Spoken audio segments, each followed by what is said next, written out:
Hello everyone, today we'll be doing lesson 9.4, which is dealing with rational numbers. If you recall, a rational number is a number that can be written as a fraction AB, where A and B are integers and B cannot equal 0. So it can be any type of fraction as long as the denominator is not 0. Every rational number can also be written as a decimal as long as that decimal terminates or ends or it repeats. So if we're looking here on the left, we have terminating decimals. That means they just end. They end at some point. Repeating decimals repeat, they go on forever. However, they follow a pattern. So like 222 or 38, 38, 38, 38 or 015, 015, 015. Those are all rational. Now on the right, this is an example of a not rational decimal number because if you look at the numbers, it doesn't end and it also doesn't have a pattern. It's just random numbers going. So this is a non-terminating, non-repeating. This is not a rational number on the right.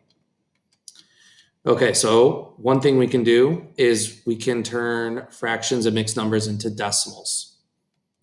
So if we have a mixed number here, 1 4/25, we want to write it as a decimal. Our first step is we want to take that mixed number and turn it into an improper fraction.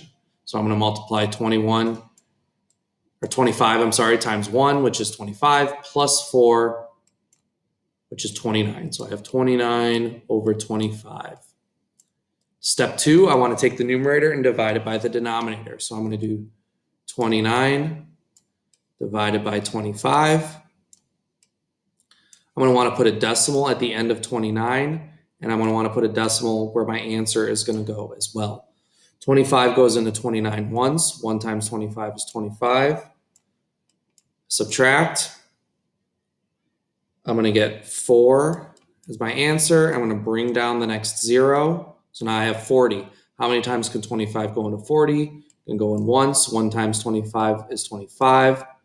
I subtract again. 40 minus 25 is 15. I bring down the next 0. 25 goes into 150 5 times. 5 times 25 is 150. I subtract, I get a 0. My answer is 1.15 or 1 in 1500ths. Okay, how do I do the reverse? How do I go from a decimal or a repeating decimal to a fraction? So the first step I want to do is I want to take the repeating decimal and put it into equation equaling x. So I have x equals 1.25 repeating. Next, I want to count how many place values I would need to move the decimal to make it a whole number. So I go 1, 2, 2 spots. So keep that number 2 in mind for the next step because I want to multiply each side with a power of 10 to the however spots we moved. So we moved 2 spots. So I'm going to multiply each side with 10 to the second power. 10 to the second power. 10 to the second power is 100. So on this side, I have 100x. And then on the right side, I'm going to have 125.25 repeating.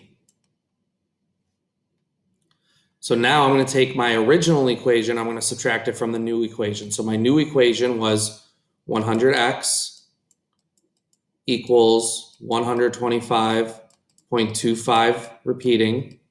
And I'm going to subtract that with the original equation, which was x equals 1.25 repeating. The 25 repeating is going to cancel out. 125 minus 1 is 124. 100x minus x is 99x. So now I have 99x equals 124.